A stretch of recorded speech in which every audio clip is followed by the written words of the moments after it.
This happened to me just last night, and I'm still a little shaken up by it. Where I live, it's winter, meaning it's still dark outside when I leave for work in the morning, and gets dark again while I'm on my way home. Last night, I'm on my way back from work, and considering it's my friend's birthday, decide I'll get off the train and a few stations early and swing past a local shopping center to pick up a gift and some groceries for dinner. This suburb is generally known for being a little bit sketchy after dark when the cooked units come out to play, but is close enough to the city to have very accessible public transport. I've never seen anything too awful, mainly just your garden variety street harassment, a few brazenly public narcotic dealings, and a couple of arrests now and then. I spend a while trying on clothes and grabbing my shopping and a bottle of wine for later. By the time I head outside, it's probably dark and I make my way to the closest bus stop. As I'm walking there, I realize it's not as populated or well lit as I anticipated, and it's in front of a number of closed cafes and shops, unlike my usual stop near the probably police-patrolled train station. The bus drives past as I'm walking there, and I figure I'll check the timetable and walk back to the other stop, just to be safe. For context, I'm a 5'6", 135-pound woman, and I generally tend to avoid being out alone at night, especially since there have been a number of public crimes against women in my city that receive widespread media attention. It's only about 10 minutes until the next bus, when a dark car pulls up at the bus stop. I assume it's someone there to pick up a friend or a family member, considering this is, after all, a bus stop, and you're not legally allowed to park there. I realize the passenger side window is rolled down. Odd, considering that it's freezing outside. Out of nowhere, the older man in the driver's seat yells out, "This is the ride you ordered, get in." I assume he's talking to someone perhaps behind me as I'm waiting at a bus stop, not for an Uber. I look up from my phone and there's no one around me. At this point, I'm startled because when has a legitimate Uber driver yelled out to a random woman on the street to get in his car, or had someone else in the car with them? I responded with no, mainly out of surprise. "Get in the car," he demands. Okay, now I'm freaked out. There's no way I'm willingly getting into that vehicle. I remain at the bus stop for a few seconds, tossing up my options. This is until both men exit the car, which is still running, and begin walking in my direction. Nope. I drop my cigarette and start walking frantically towards the shopping center, praying the lights will change before they get there. I don't care if they have non-ulterior motives, my potential safety matters more than I offending them. I duck behind another bus shelter, looking back as I do. The younger man is still on the other side of the road, waiting for the traffic to part, the driver out of sight. Pretending to hail an oncoming bus, I duck into the shopping center. I take a few seconds to compose myself, don my scarf and hat, obscuring my distinctive red hair, and remove my jacket, switching it for one I just purchased. While still inside, I order an actual Uber, glancing constantly between my phone and the entrance. The minutes until the driver arrives pass excruciatingly slow, until I make my way back outside and maneuver myself between a group of people waiting out front. A million thoughts are passing through my mind. I always like to think I could handle myself well in potentially stressful situations and not let my emotions get the better of me, but now I'm regretting not checking the dark car's license plate or getting a better look at the men in the vehicle, just in case. I practically fly into the Uber, barreling my bags in before me, scanning the cars around me. What if I'm being followed? Am I just being paranoid? Either way, my head is turned backwards the entire way home, watching for any dark cars with two men in the front. By the time I arrive at the end of my street, I'm confident there's no one tailing us, but still nervous and shaking nonetheless. Again, I run from the car to the front door, fumbling with keys, hands shaking all the while before slamming the door behind me and bursting into tears. I'm met by my startled partner, whose face turns from excited to see me to incredibly concerned. Despite being home, with doors locked behind me, I continue to panic. The adrenaline is overwhelming, and my brain seems to think now is a good time to remind me of an article I read in the local paper recently about two offenders who escaped from prison, who I recall were known to frequent the suburb and those surrounding the one in which I'd just fled from in a paranoid frenzy. I feel sick to my stomach. Tears streamed down my face. I managed to recount the events of the past 15 or so minutes, frantically searching the internet for any information regarding the convicted creeps, all the while considering calling the police. I only managed to calm down after I failed to find any recent news stories. The men were both apprehended a month earlier. I don't know who these men were, nor their intentions, but I can only assume it was something sinister. I continued to tell myself it was just a coincidence and find a logical explanation for what happened, as I have to wake up the next morning for work and walk the 20-minute route to the train station alone.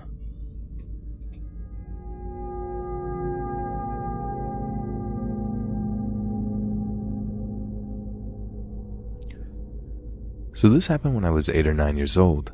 My parents had just given me the house keys so I could get back from school on my own. This was a normal day.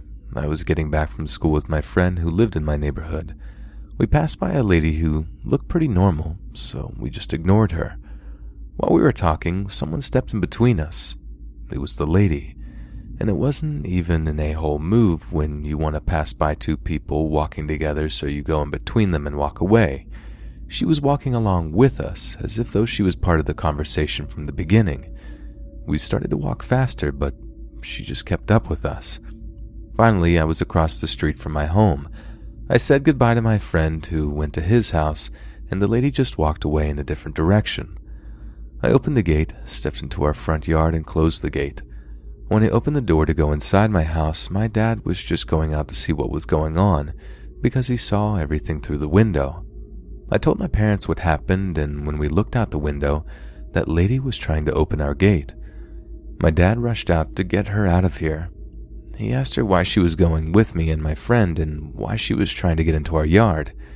She said, "My little child Barbara went into your yard and accidentally locked herself in here. I'm here to get her back." My name is Alex, not Barbara. This lady thought I was her kid or something, so she decided to attempt to break into my house. My dad explained to her that her child is not here and I'm just his daughter going back from school.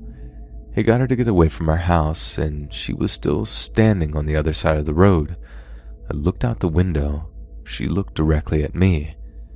Dad called his friend, who apparently was this lady's landlord. His friend said that she was always messed up, and apparently there was a case when she was running down the street with a knife. His friend called the police to come. When the police came, my parents went out to explain what happened. They wanted me to stay in the house because they didn't want me to be too close to that lady, so I was watching everything through the windows. The last time I saw her, she was getting put into an ambulance.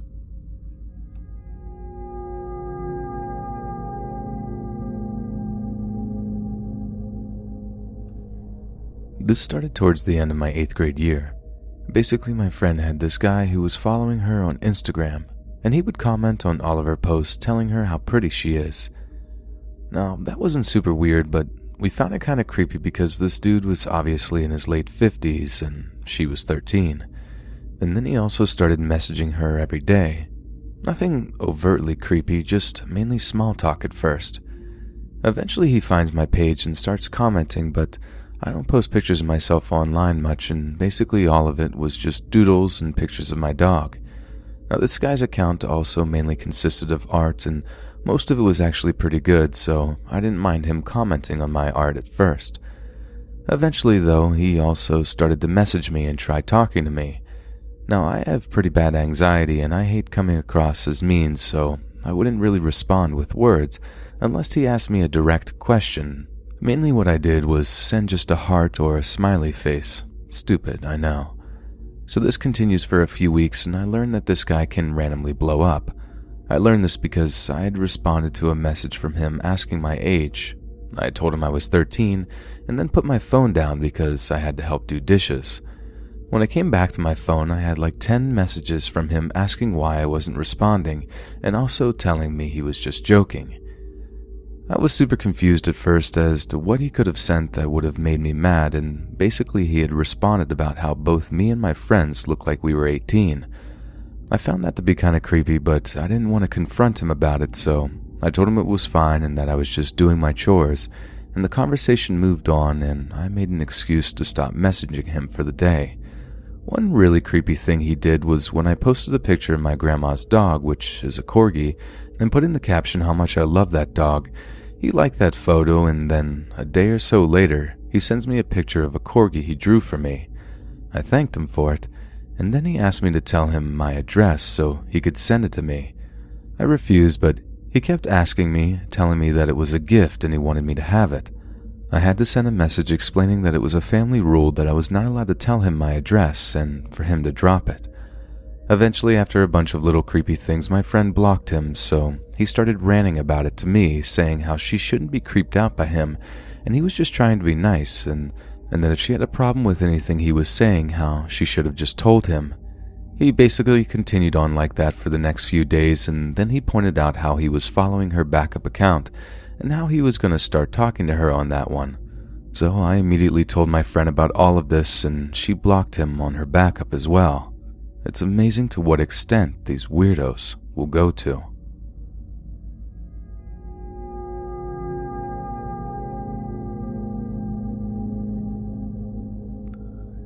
When I was in kindergarten, I met this woman I'll call Mary. Apparently, I actually knew her for a while before my first memories of her, because she helped out in my Sunday school class. I don't really remember that. It's just what was told to me by her and my mother. The first time I remember meeting Mary was when I was walking through the hall of our church. I knew a lot of the adults there and generally felt safe. I was walking down a hallway when this woman stuck her head out of a supply closet and started talking to me, asking me to come over, and started giving me the whole, "You're a good kid. Why don't you help me with something" sort of spiel. And she knew my name without me telling her. I was about 5 or had just turned 6 and particularly aware of stranger danger, but couldn't decide if I should be creeped out or not. There was this strange lady seemingly hiding in a closet asking me to come over to her. How was that not sketchy? But this was church, and church was supposed to be safe. Somehow she managed to coax me over to the closet. It turned out that she was trying to fill in the birthdays of the kids in my class so that they could be given little gifts when it was their birthday, and she assumed that I would know all their birthdays for some reason. When she found out I didn't, she settled for asking me when my birthday was. I got kind of cagey because I knew better than to give out information about myself, and that was one of the specific things my mother told me not to divulge to strangers. But then she claimed to already know that my birthday was in April. Wrong. In fact, that's about 6 months off. I told her she was wrong, but didn't feel right about telling her the truth, partly because I felt like her false guess and offers of future birthday gifts was some kind of ploy. But when I wouldn't divulge my real birthday, she called me a liar, and then she threatened to tell all my teachers what a liar I was if I didn't tell her when my real birthday was. That was the point when I ran to go find my mom and explained to her that there was this strange woman in the supply closet who was asking me for personal information and threatened to get me in trouble if I didn't tell her. She came to confront this weirdo only to realize that they already knew each other. The woman, Mary, was someone who helped around the church and basically everyone knew her. Mary laughed off my claims and assured my mom that I was exaggerating, and, of course, she would never threaten a kid with something like that, and my mother believed her. My mom explained the fact that my birthday was indeed not in April, but came away from the conversation with the idea that I was paranoid and just overreacting to someone asking me for my birth month. Either right before that or after that, I had another incident with this woman, but didn't realize at the time that she was the same person. Similar to before, only not in a closet, this woman, Mary, came up and struck up a conversation with me, saying that she knew how much I loved to help out my teachers, and wouldn't I like to be able to help out even more? The obvious answer was yes. Long story short, she was organizing some kind of teachers' conference in this cabin way out in the woods. They weren't allowed to have a lit sign, but she was worried that a normal cardboard sign wouldn't be visible at night, so she had decided that the best solution would be to take one of the little kids from the church, dress them up in an angel costume, and have them stand next to the sign for hours using a small switch to turn a lit sign on when cars approached, and then turn it off again so that it wasn't by definition a continuously lit sign. This woman should have worked in sales. I did not see anything wrong with this scenario and excitedly went to tell my mother about this fantastic opportunity I'd just been given to help someone. She was much less enthused, pointing out that this would be outside in October when the average temperature at night is under 55 degrees Fahrenheit. I would be standing outside, alone, freezing my butt off, and getting eaten alive by mosquitoes just to flip a switch so that she could bend the rules about not having an electric sign. There would apparently be no one there to make sure I was safe from wild animals or any human predator who happened to drive along and spot a random kid out by themselves in the middle of the night. My mom tracked down Mary and gave her a pretty thorough overview of her opinion about the whole thing. Mary said something like, "Well, fine, I can just go get some other kid to do it then," which prompted my mom to go to the pastor and tell him what this lady was trying to do. He was a nice guy with 3 girls of his own and put a stop to the whole plan immediately. I could tell Mary was upset with me afterwards for having supposedly told on her and putting an end to this weird scheme of hers, but since I didn't really know her, I didn't care. Of course, after those 2 incidents, all of my teachers became a lot more chilly toward me, and one especially tactless woman flat out told me that she had been warned about me. Come to find out that Mary had gotten her revenge on me for effectively embarrassing her twice by making good on her threat to tell everyone I was a troublemaker and a liar, even though by that point my mother had already told her that I'd been telling her the truth about my birthday not being in April. What a witch. I'd like to say it ended there, but of course it didn't. My family stayed in the area and she continued helping with various social functions, so inevitably we ran into each other several more times. One of the most outrageous things she ever did, I was 12, and my mother had decided to enroll me in some kind of VBS summer school sort of thing. Surprise, surprise, Mary was the main coordinator. This place was so screwed up. Not perverted or anything, but just the sheer magnitude of poor planning was incredible. Lunches were provided, but it was weird stuff like Go-Gurt and slimy pears that had a texture like raw fish. Basically all the kids hated everything they served us. On one occasion I was served SpaghettiOs and tried to make the best out of it because at least it was better than the pears, only to find out that Mary had slipped gummy worms in before microwaving them and they had melted into the SpaghettiOs. When she found out I hadn't liked her prank, she ridiculed me for not being able to take a joke and insisted that I eat it anyways. At some point, it had also been decided that the schedule could not be flexible to any degree. All age groups were expected to get something like half an hour outside every day. Bear in mind the state where this took place has unpredictable, sometimes extreme weather, so this included days when it was pouring rain out and our breath was fogging up in front of our faces. They'd ditch one of those little event canopy tents and force us to sit outside under it in a little plastic chair until our half hour of outdoor play was up. Even this one girl, whose father had told the teachers beforehand not to make her go outside because she had a fever. Naturally, she got worse. They called him to come pick her up and he chewed the teachers out before taking her home. It also included days where the temperatures exceeded 100 degrees Fahrenheit. We'd be forced to line up alongside the buildings so that we could stand in the shade of the eaves of the roof because it was physically too hot to be in the sun and none of us had access to water or sunscreen. I wish I was joking about this. We had 3 kids drop from heat stroke in the same day and have to be taken by ambulance to the hospital.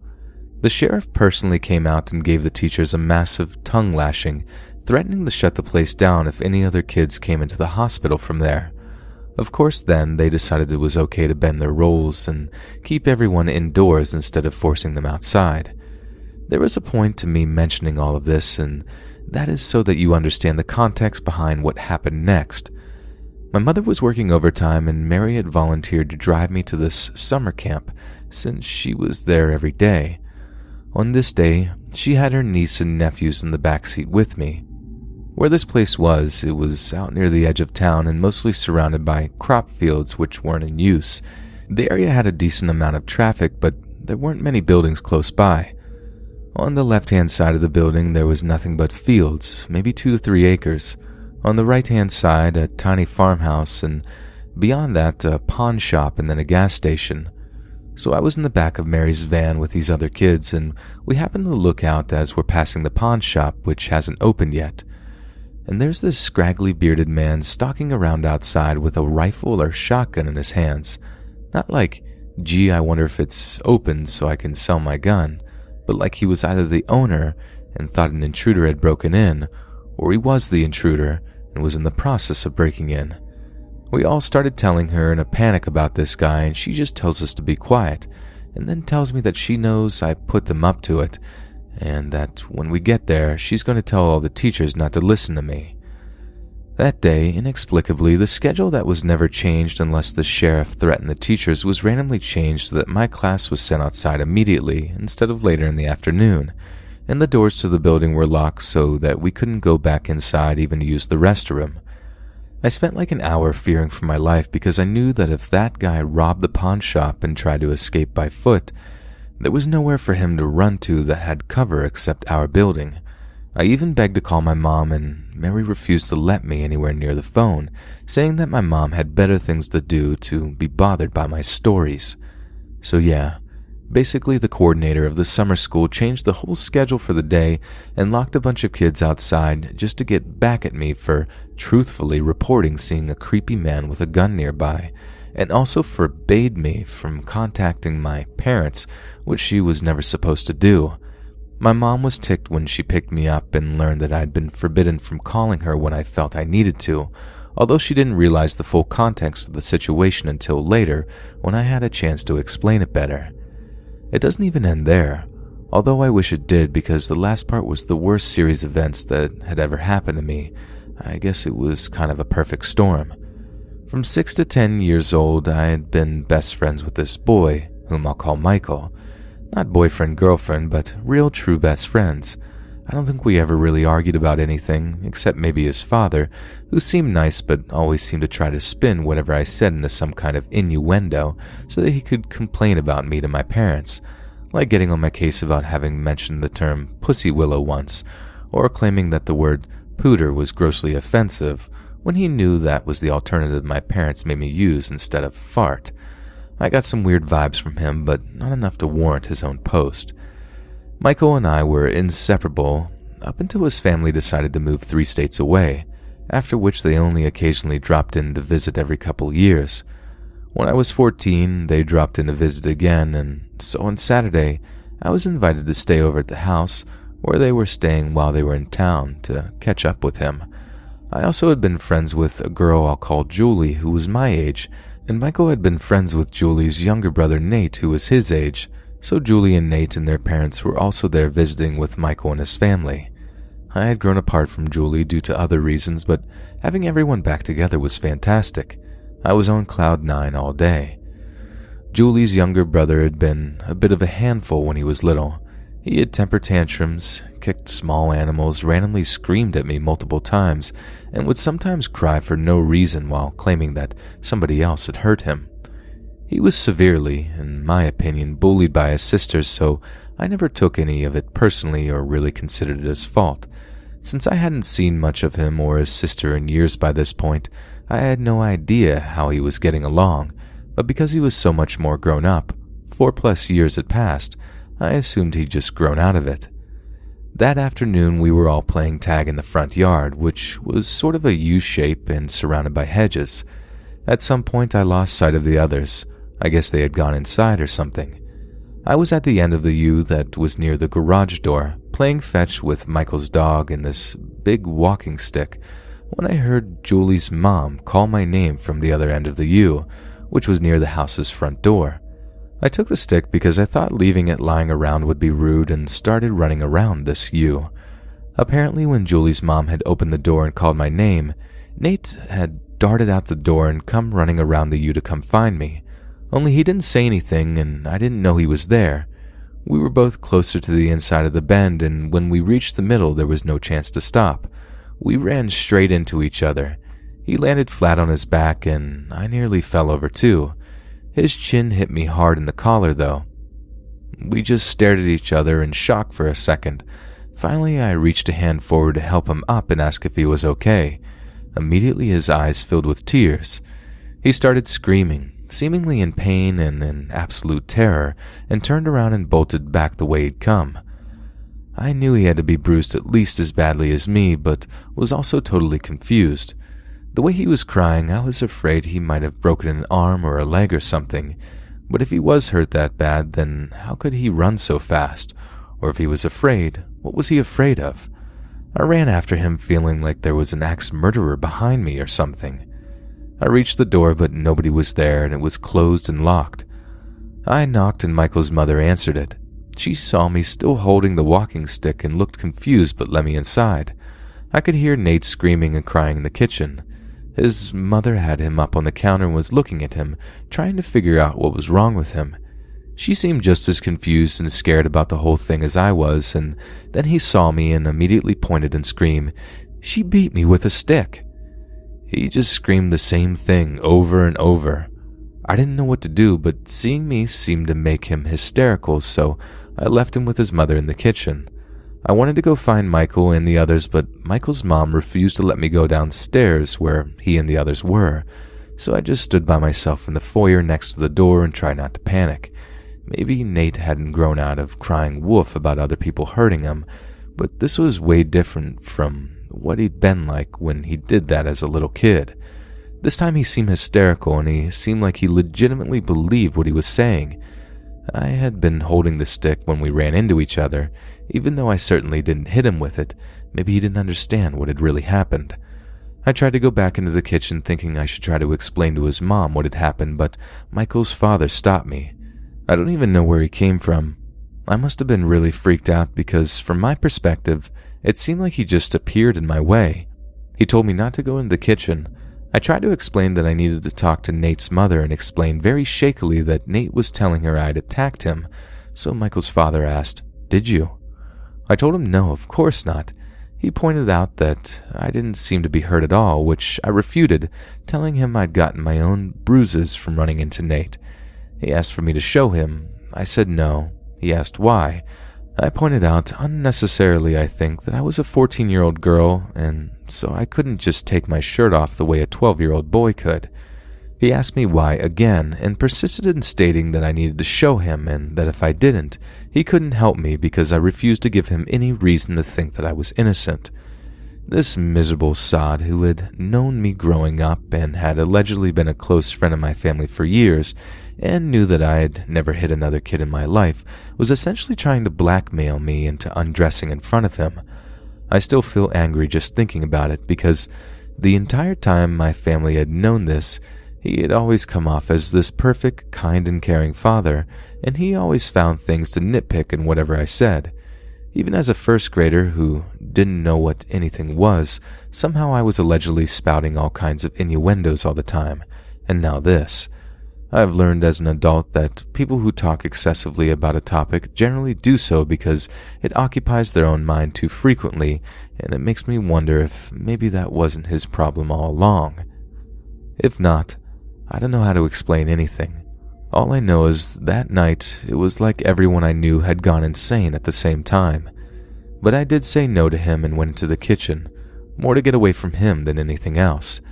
Nate's mother was still frazzled but was starting to seem more exacerbated than anything else. Somehow he still hadn't stopped crying. I asked her to please call my mom to come pick me up. That hadn't been the plan. The plan that I was to stay until after dinner, but I couldn't handle the situation anymore.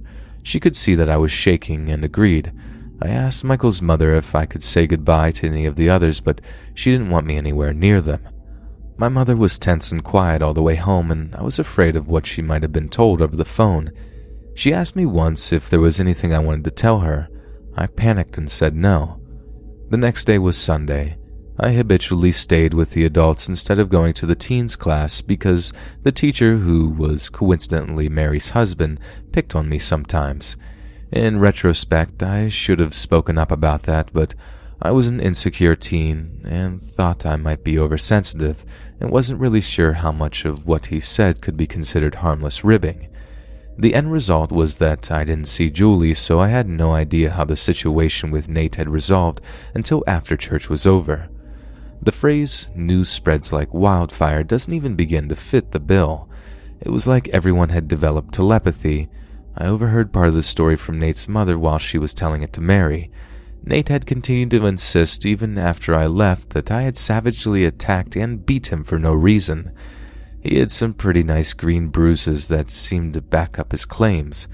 I did too, right on my collarbone and shaped exactly like his chin. Nate's mother was completely unnerved by how sincere he seemed and was torn between believing him, because he was so grown up now, because there were those bruises, because he had been legitimately too scared to come to church in case he saw me again, or not believing him, because I seemed so scared too, because she had the decency to remember what kind of kid I had been growing up. While I hadn't been there, Julie had told all the girls in my class that I attacked her brother. Michael told me that he didn't know if he believed that I had done it or not, and his parents refused to let him stay in contact with me because they were both certain I was guilty. Julie and Nate's parents had wanted to talk to my mother to try to resolve whatever had happened because they were willing to give me the benefit of the doubt. But they couldn't find my mom and didn't want to take the time looking for her because they had left Nate home alone and were eager to get back to him. So instead, they told the whole story about what had happened to Mary, trusting that she would convey the whole situation to my mother. That was not what happened. Mary changed the story. Now it was Nate's parents, herself, and Michael's parents who all knew beyond a shadow of a doubt that I was guilty, with the added insinuation that it might not have been just an assault, because apparently that wasn't good enough for her.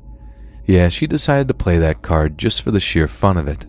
By the time I just started to realize that the issue with Nate was still an issue, half the people in the church had already been told what an awful, despicable person I was.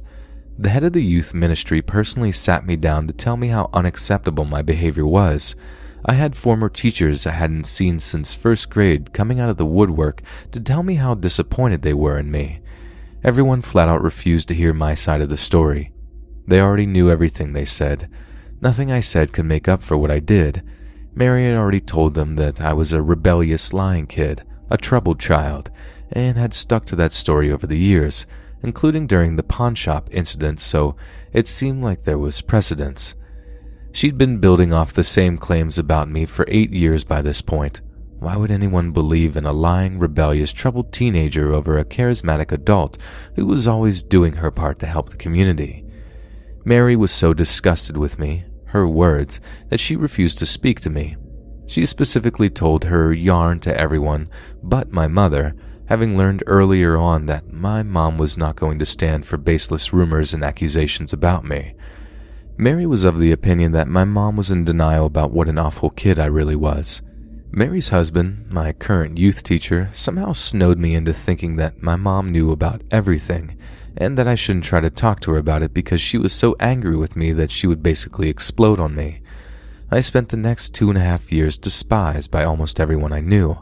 All the adults I knew were against me except for the pastor, who refused to take sides, and my mother.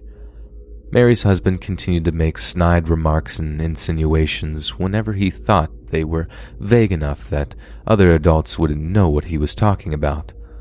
All the kids I knew who were in my age range shunned me.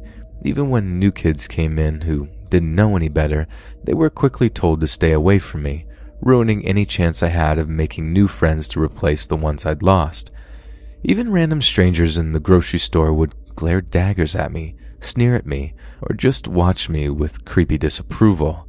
The shyness I always had became full-fledged social anxiety, complete with what I suspect was selective mutism, because I was afraid of virtually all the adults I knew, afraid of the little jabs they'd make at me, afraid because I didn't know if my mom knew or not and was afraid to find out. If she knew, if it was true that she was just so indifferent in reality that even though I knew she loved me, for some reason she still let everyone pick on me. It seems so stupid now that I was afraid of talking to her about it. If there were any one thing in my life I would choose to change, I would have told her immediately. But that isn't what happened, so I lived with it by myself. There were some mornings where I would just spend an hour in the shower crying my eyes out because I didn't want to have to go out and deal with it all over again. I don't know if you'll know what I mean when I say that having other people expect you to feel guilty is oppressive in and of itself. When you laugh or smile or just feel normal, but they believe you should be ashamed of something and don't like that you aren't. For a while, I tried just not remembering what had happened. It is possible to make yourself forget something, but don't ever do that to yourself. Once you have a memory, you can't really destroy it. The best you can do is bury it. Part of your mind will still always know it's there. I still got all the same judgmental looks and hurtful remarks. I just no longer understood why people were acting that way, and I had all kinds of awful nightmares until I finally dug those memories back up and faced them again. I got over it, but slowly. So many people who had known me the entire time I was growing up had immediately assumed the worst just because some gossip had been told to them. I never knew who had been told and who hadn't. Every time I thought people had forgotten, Mary's husband would make some new cutting remark or someone else would, and I'd lose whatever sense of security I'd started to scrape together. It was only in my early 20s, a few years after we'd moved out of state, that I finally found the courage to bring up the subject with my mother, which led to some interesting revelations. It turned out that Nate's mother hadn't divulged anything about what had happened over the phone. My mom had been tense on the drive home because of something totally unrelated to me, and had asked if I wanted to talk, not because she thought I was guilty about anything, but because she could tell I was under stress of some kind. Mary's husband had lied through his teeth about her knowing what was going on, or being angry about it. She had never known. This was why Mary's husband always tiptoed around the subject in her presence, because he knew she didn't know and wanted to keep it that way. It was practically a conspiracy. My mom, the one person who had actually had a right to know what had happened, had been denied the opportunity to try to make things right because everyone else was so busy judging me for themselves. And Nate's parents, the two people who had actually had a semi-balanced view of that night, had no idea how bad things had gotten after they left that day, because they didn't live in our area anymore and weren't there to see it. If they had, I'd like to think that they would have put a stop to it. They were good people. That's the end, I guess. I don't have nightmares anymore, and I feel more or less indifferent to the situation now. It's over a decade behind me at this point, but Mary and your husband, holy crap, I never want to meet either of you again for as long as I live. All of the stress and fear and heartache I've mentioned here, and that's still not even mentioning how much you badmouthed my mom behind her back, gushed over her cancer scare because it gave you something to gossip over, and generally treated us both like dirt. I never want to meet Michael's father again either, because whether he is just some sort of deviant or just too dense to realize how wildly inappropriate he was being doesn't really matter at this point. Either way, it was still beyond creepy and wrong. Never meeting Michael again is still kind of painful to think about, but I guess it can't really be helped. I even tried contacting him on Facebook a few years ago, but to no avail. I already know Julie and Nate never want to meet me again. I guess that makes this sort of a round robin. Let's not meet.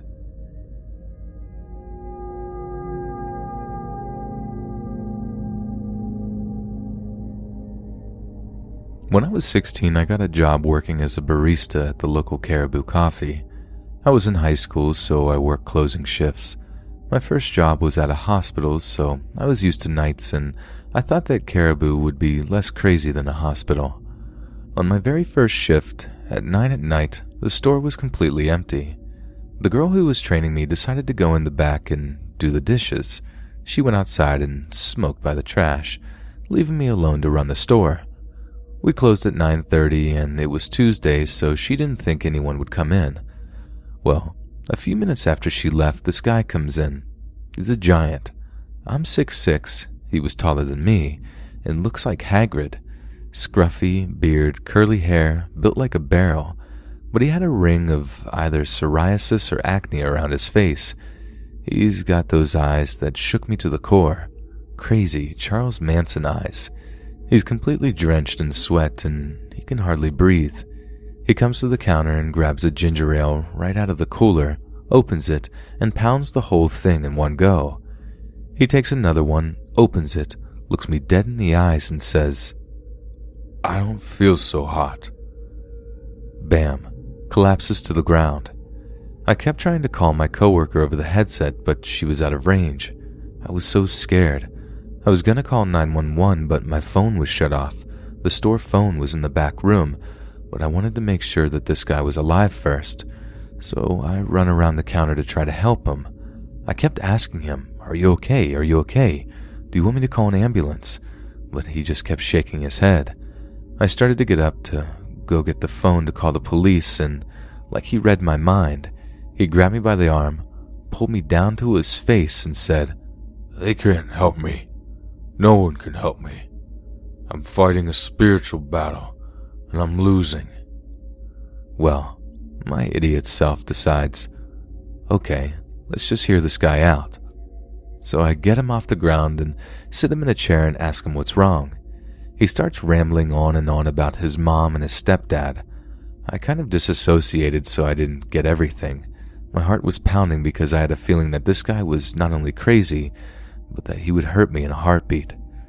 So after he tells me his tale, I just shrugged and said, "You do you, man. You gotta do what you gotta do." He lit up and gave me a big hug and said, "You're right. Thanks for the help." And he left. Well, a week later, while in my current events class, I pulled up the local paper, and guess who's on the front page?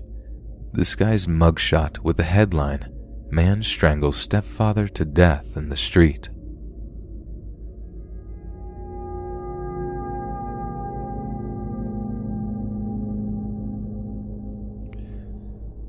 This happened about 15 years ago, but it feels just like yesterday. It's crazy how fast time goes by once you become an adult and start paying monthly bills. I had moved into a really scary part of town in KCMO. My father, being from an even worse part of town in New York, would always justify living in our neighborhood and made sure everyone knew how much worse his old neighborhood was, as if that made this neighborhood a good one. Typical New Yorker. Anyways, when we first moved to this area, I had just finished middle school and started high school. Now, if anyone here is from KC, they should be able to agree that KCMO SD is just crap. It's known all over the state as being pretty much the worst district available. The district isn't just bad because of their academic failures, but because they honestly don't care about anything, mostly the students and their safety. School started really early in the morning, so in order to get there in time for free breakfast, which every one of the students took part in, our buses got there so early that in winter months it was still dark out when we would walk to our bus stops. When I got my bus assignment, I couldn't believe how far my bus stop was, especially since I was the only student that caught the bus at that stop, so it's not like they couldn't have given me a stop closer to my house. When my mom tried to ask them to move it, they refused. So for the 4 years I attended my school, I walked 5.5 blocks in the dark to catch the school bus. Now, I have to mention that across the street from us there are no houses. In fact, in my neighborhood there are a ton of blocks that are just empty lots where old mansions used to sit. From before blockbusting and white flight, leaving the area to lower income residents who are mostly African American. So on my side of the street, there's a row of old rundown houses, and then across the street, nothing. But the block before mine, there were houses on both sides of the street, and in one of the terrible houses a block away, but facing my house, lived my creepy, disgusting neighbor.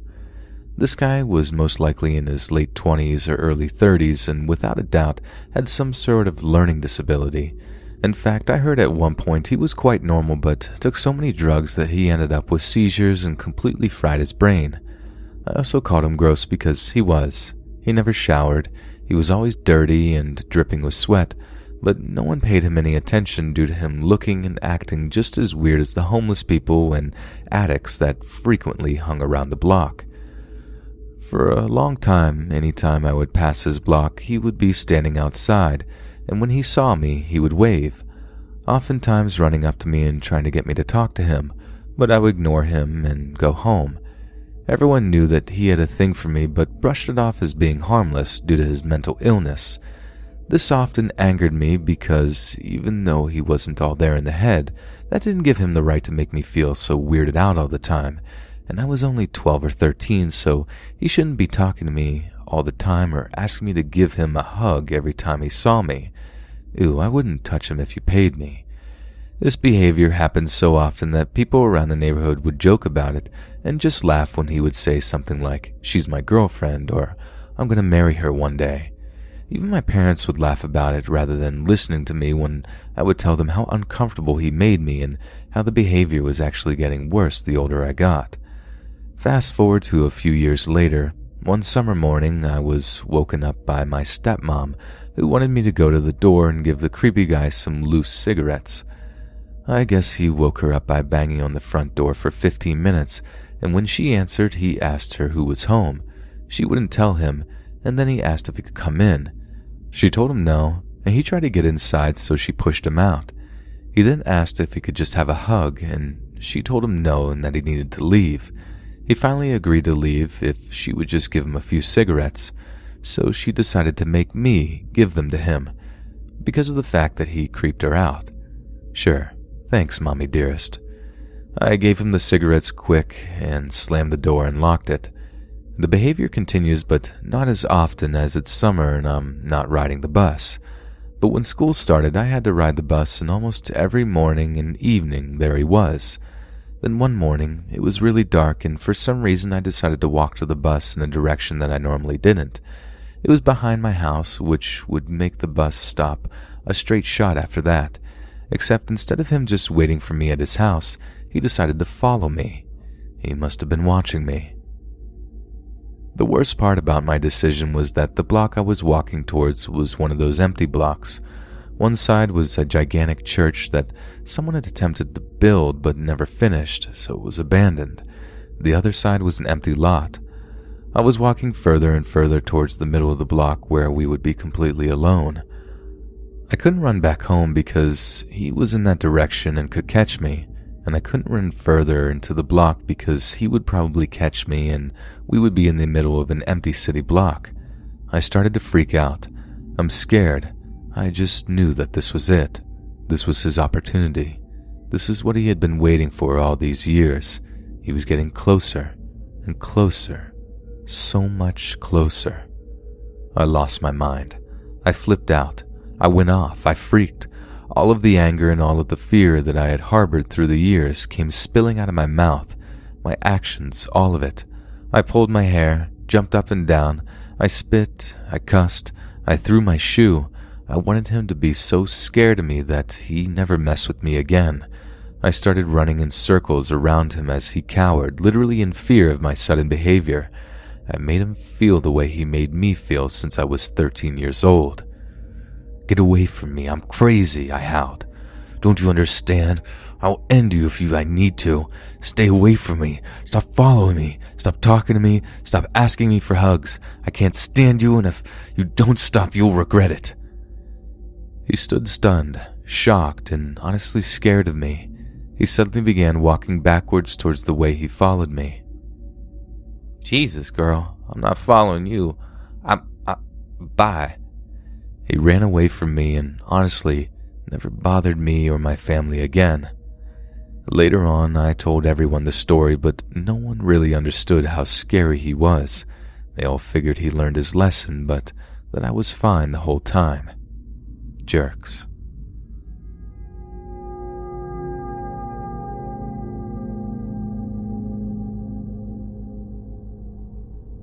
So this took place when I was around 10.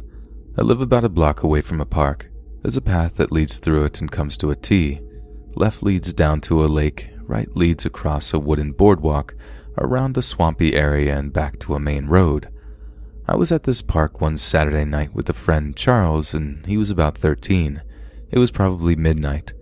Charles and I had just crossed the parking lot and were walking through the baseball fields that leads to the park when we hear a car pull up into the lot. We thought it was just a car full of stoners or something of the sort and kept walking. The driver turned on his brights for a few seconds and then someone rolled down a window. The people in the car began shouting at us, asking what we were doing, if we wanted to hang out with them and go to a party. We yelled no and just kind of shrugged it off as the car was turned off. At this point, we're about 3/4 of the way across the field when we heard all 4 doors of the car slam shut, then some more indistinct shouting. Charlie and I were a little freaked out, and I remember joking with him, saying things like, "Wouldn't it be crazy if they came after us?" The 4 from the car began crossing the field as well. We could hear them on the gravel of the baseball field. At this point, Charles and I were walking backwards to the park watching the group. They kept shouting at us to wait up for them and that they just wanted to hang out with us. They all began jogging towards us. Now, this wasn't the first time I'd been in a situation like this, so I told Charles that we needed to book it, so we did. We took off towards the T-junction, the forest surrounding us blocking more and more of the light. The group behind us, however, decided we couldn't just leave like that, so they chased us, and they were fast. As we reached junction and took a right, we slowed down to cross the boardwalk quietly. When we got roughly halfway through it, the people behind us were at the junction. As it was dark and they couldn't hear or see us, they pulled the classic stop and split up. Except it didn't take very long. We broke free of the trees and moon provided just enough light for them to see us. A few shouts of "over here" and all 4 of them were hustling after us. We took a right turn after the boardwalk to circle back to my house when we realized our pursuers were just about to finish crossing. The swampy area I mentioned earlier plays a part here. It's just off the right of the sidewalk we're on. Charles and I knew we couldn't outrun them if we just went straight, so we decided to dive off the path, in the bushes, trees, and murky swamp water. We ended up somewhere between knee and waist deep in muck, breathing heavily, covering our mouths and noses to try to be as quiet as possible. The group after us started pacing up and down the sidewalk, shouting for us, saying we could talk it out and that they were cool people and we could be friends. All the while, they began poking around in the bushes above us. After what felt like an hour, but was probably 5 minutes, I guess they got bored because they went back across the boardwalk. Charles and I waited a little longer just to be sure, then crept out and started the jog back home. As we got onto the street I live off of, we noticed their car was still in the parking lot. Not wanting to risk another encounter, we took off running as fast as we could. After finally getting back to the house, we saw a car with its brights on speeding down the street. Charles and I both took showers to clean off and never spoke of it again.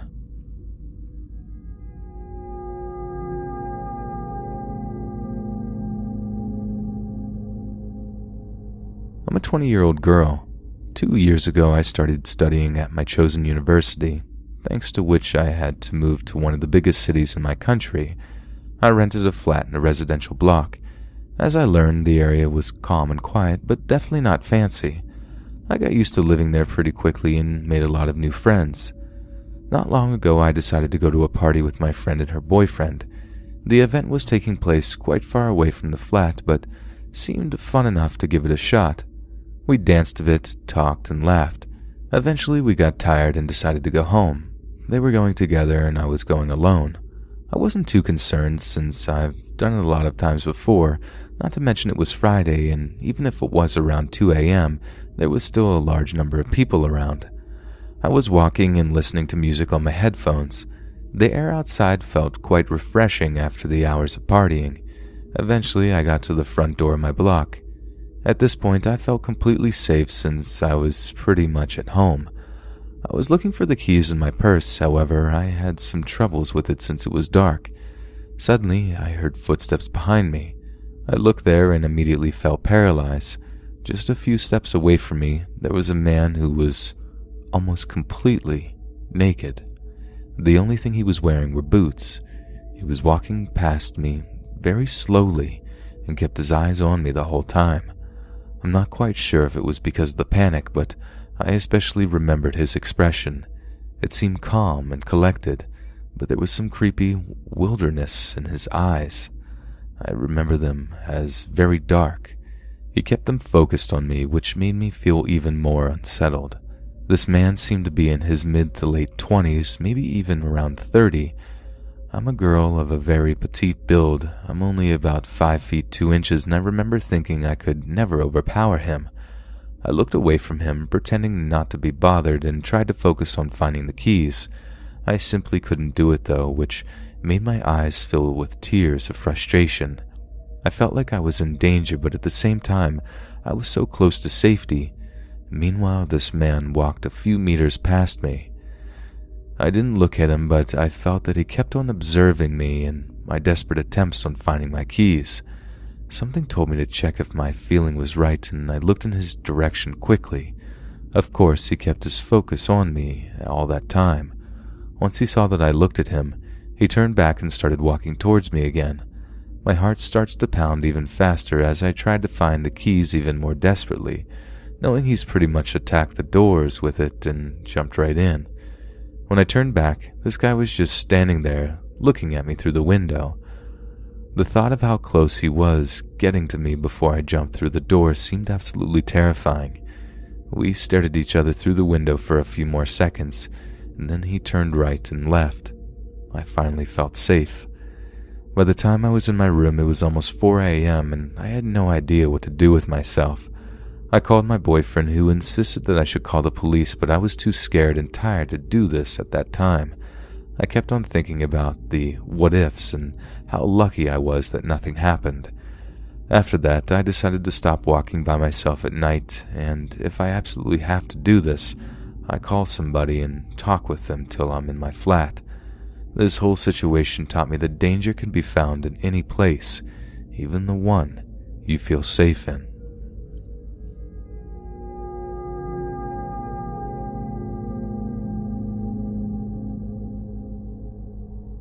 I'm 18 and my ex-boyfriend is 23. We dated for about 3 months, and then 2 months ago I decided we weren't compatible for various reasons, a major one of which was that he didn't respect my religious beliefs. Our relationship seemed good, although it was my first relationship, so I don't know a lot to base it off of, and he always seemed like a good person. Our breakup was amicable enough, and he wanted to stay friends, which pretty much consisted of texting each other, small talk, meeting up occasionally, more like acquaintances than real friends, I suppose, but the point is, we didn't fall out, and there weren't any particular red flags before about 2 weeks ago, when we had a bit of an argument. It was Sunday, so I went to church as usual, and to my surprise, he came to meet me afterwards. We set off, walking back to my house, and he rolled his eyes at me and said something along the lines of, "I can't believe someone like you would buy into rubbish like that." Honestly, even if he was joking, the fact that he wasn't even making an effort to tolerate my beliefs, he could have just said nothing about them, I didn't bring it up, bugged me a little, and I told him so. His response, "Yeah, well, I'm not going to like it if that's the reason I haven't had my way with you yet." I wasn't at all prepared for him to say that, and I was just shocked and disgusted that he was being like that after we had tried to have a normal friendship, so I just walked away from him. I couldn't think of anything to say, so I sped up and walked away. He caught up with me and tried to put his arm around me, telling me to be honest because he knew I wanted him. I pretty much shoved him off and ran the rest of the way back home. Almost straight afterwards, he texted me an apology, which I ignored for a while I tried to calm down, then replied with, "Fine, just please don't say things like that in the future," and I genuinely believed he wouldn't. A little dumb, I know, but he had always seemed pleasant before. His apology seemed genuine, and I'll confess I may have been a bit soft touch where he was concerned, seeing as I still cared about him and had regretted breaking up with him a few times since we broke up. Things settled back down to normal for about 3 days. Then he messaged me again, saying he still wanted me. Before I could reply, he sent an apology, and I reaffirmed that I only wanted to be friends with him now. That's when he decided to flip the crazy switch on me. I received a string of texts telling me that a platonic relationship wasn't going to work. We should be friends with benefits because he had to have me at some point, promptly followed by a request to meet up. I thought the best response to that level of sudden weirdness that had caught me off guard was no response at all, which is usually a pretty clear no if everything I had said before hadn't been. He didn't stop, even after about an hour's silence from me. In fact, he got creepier. He accused me of teasing him, and then said that we were going to do it whether I was playing his game or not. At this point, I became pretty panicky because he started to sound like he might assault me or do something worse, but I tried to calmly respond in case I was getting things out of hand in my head and reading it wrong, or in case he was generally thinking I was just playing hard to get. So on the off chance it was misunderstanding, I spelled it out for him, telling him clearly I was ignoring because I wasn't interested. His follow-up to that chilled me to the bone. He accused me of being some terrible things because I was mad about Sunday still, then told me if I didn't want to go meet him, he was gonna come around when you're home alone and get what I want, quote unquote. At this point, I felt like I didn't know him at all anymore, and I couldn't predict if he was serious or not, so I got scared and decided I should get the police involved. I told him as much and hoped he would back off now, but he didn't. He just seemed to find it funny and told me that, quote, by the time they manage to do anything, you'll be mine, end quote. At this point, I thought I wasn't safe in my own home and I got out. Well, I put the post online first because I wanted some evidence if I really didn't make it to the police, then packed some emergency things and drove to my parents' house, an address my ex was thankfully unaware of. Once I was there, I showed my father the messages I'd been sent, and he took me to the police station for moral support and because he was very angry at the time.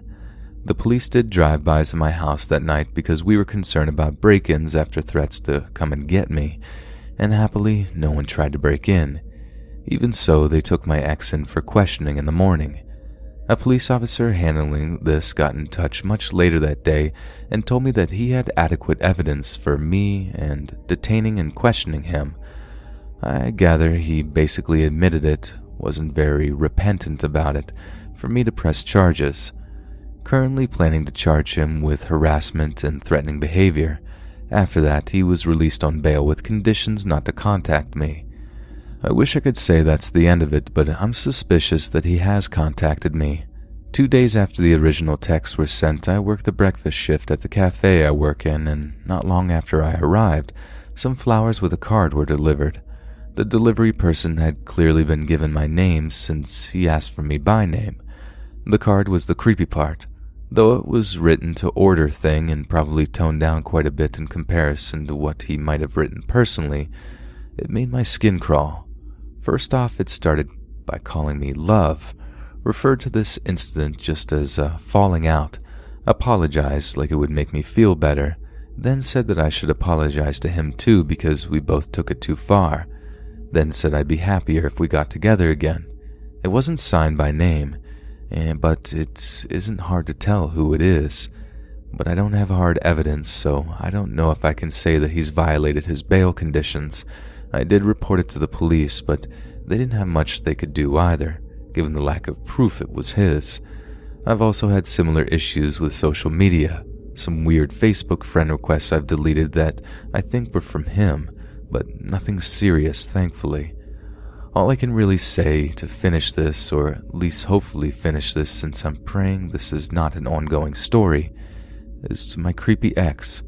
I've got my pepper spray and I'm staying with my parents, where I can reach my dad's gun, so it's probably in both our interests to not meet again, until I take you to court, that is.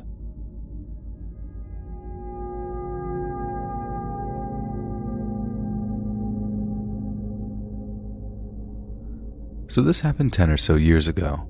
When I was 14, I befriended a girl named Rebecca. Now, Rebecca came from a terrible home. Her clothes were always dirty, she never had lunch, and she sure did have a mouth on her. We were friends, though, and everything was sweet.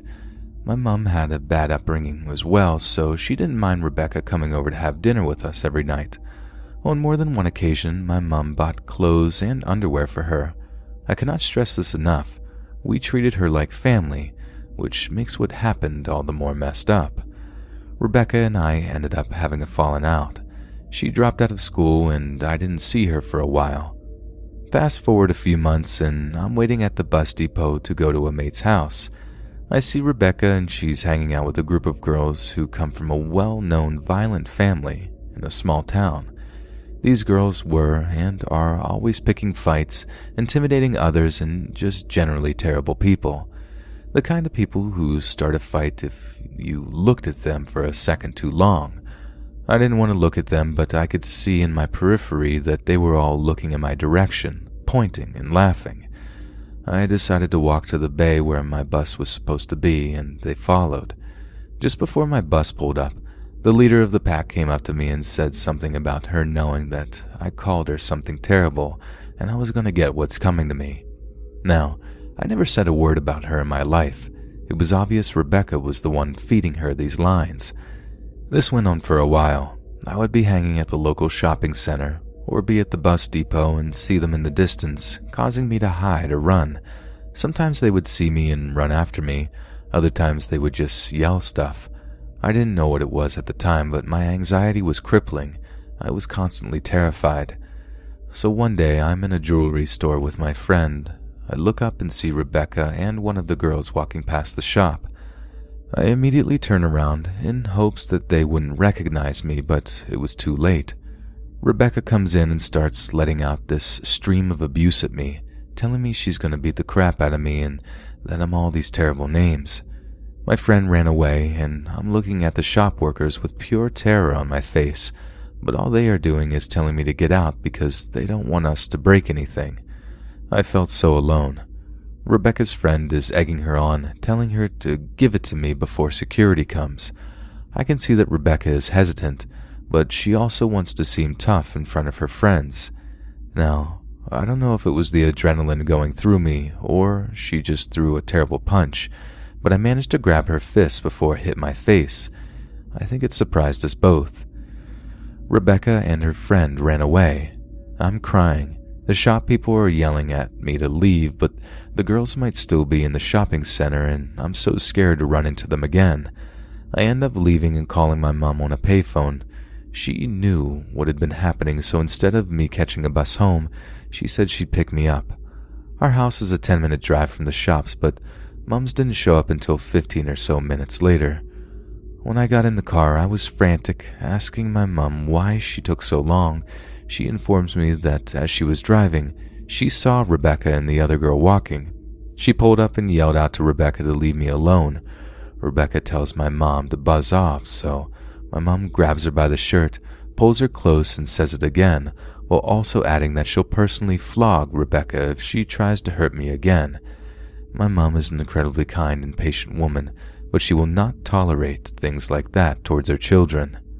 I constantly see all the other girls, but I haven't seen Rebecca in years, and I hope I never do.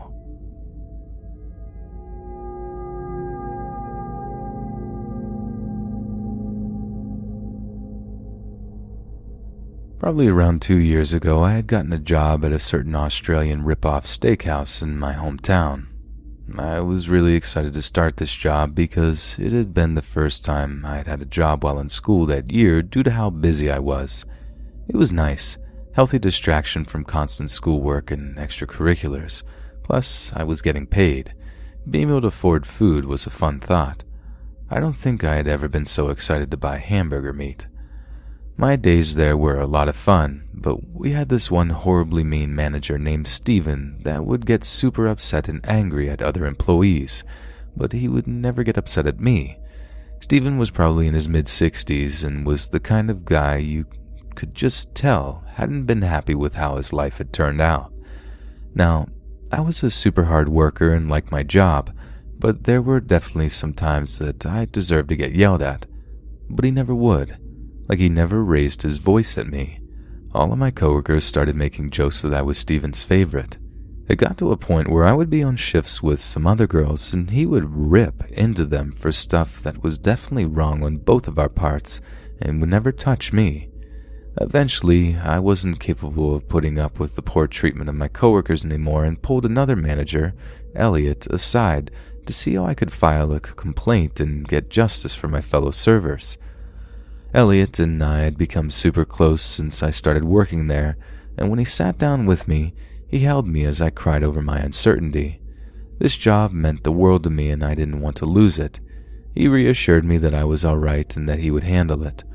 Over the next few weeks, he would make me feel better whenever something happened, and he constantly reassured me that action from corporate was coming.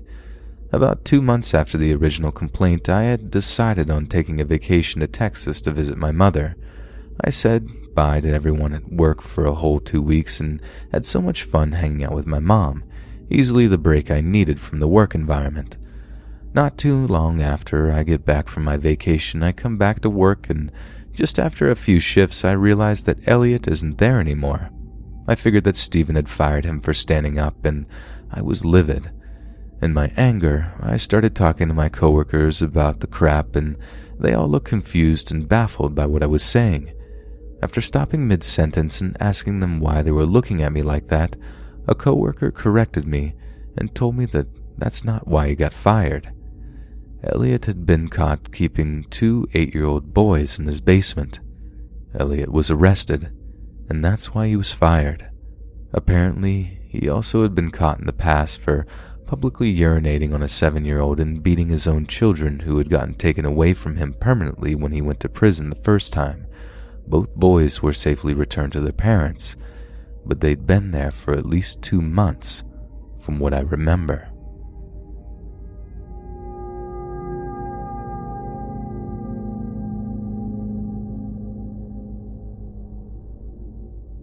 So when I was around 7 years old, we moved into this big house that was split into 3 different apartments.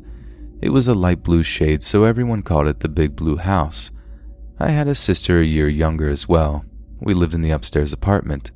There were 2 apartments on the ground floor.